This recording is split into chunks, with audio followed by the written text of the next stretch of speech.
Welcome back to Cheddar Health and Wellness in partnership with Walgreens. We're in this together.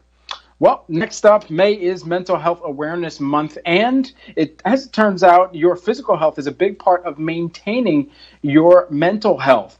Well, joining us now to discuss is Jamie Hess, who's the co-founder of NYC Fit Fam. Jamie, great to have you here with us today. We've got to know, what is the connection between your mental health and the physical health from what you've studied?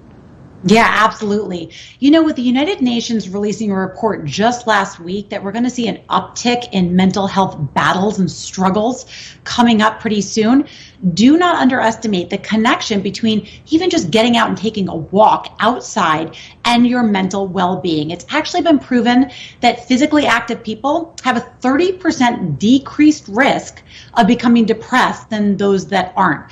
And even just walking has been proven to improve mood, self-esteem, and decrease things like stress and anxiety. I don't think I've been this afraid of the outside world since infancy, like many people who are wondering how to safely get back outdoors right now after being quarantined at home for so long.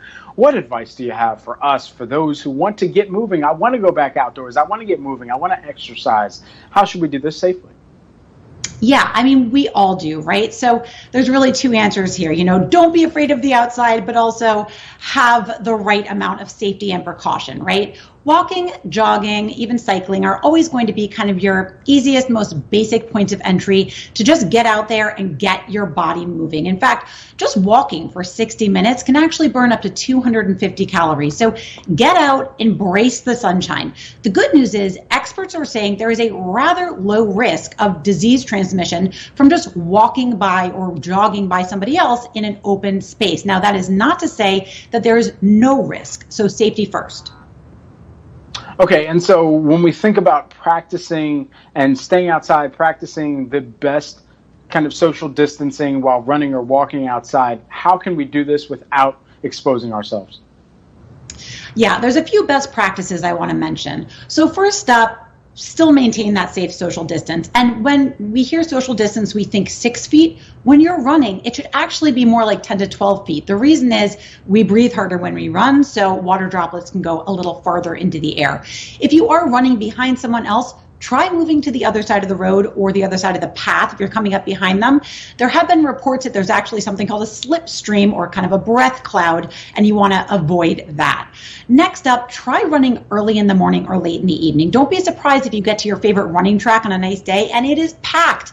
Everybody's store crazy, so be a little strategic. And finally, when it comes to wearing a mask, if you're going to be in proximity of others, you need to wear a mask, even if you are going for a run, I'm sorry to say. However, the good news is there are some masks that have now been designed for active lifestyles. Okay, and if you do decide to go visit the gym, if your gym is reopened already, what are some strategies for staying safe while you get fit?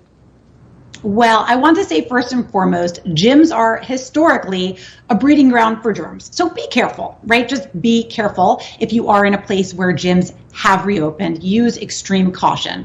I'll say this. First up, of course, still wear that mask. Second, and this should be common sense, don't share water bottles or water fountains, and try to avoid the locker room. Many gyms are actually opening without opening their locker rooms, or they're operating at, say, 25% capacity on purpose. So, that might be taken care of for you. Always wash your hands, of course, and don't forget to sanitize your smartphone. It is the dirtiest thing that we forget to sanitize. And also call ahead, know what their restrictions are, see if there's a time when they forecast being the least busy. There are only so many in-home workouts that I can do. I personally have been going through this thought process. I know many friends have as well. Many people are still fearful of going outside even as social distancing measures ease up. What advice do you have for those of us who have gone outside as the weather has started to turn here for the best and trying to get a workout? So let's talk about the at-home workouts for a minute, because I want to flip the script on that, and I want to look at it from a positive perspective. There is so much amazingness out there right now, and what has happened in the fitness community as a result of this pandemic has been really quite phenomenal. It's really a community-first approach where trainers are really showing up to offer people workouts just to stay sane. I've been spending the last 2 months trying hundreds of at-home workouts to bring to my followers on NYC Fit Fam, and so I'm here to kind of tell you 3 ways in. First up, Instagram Lives.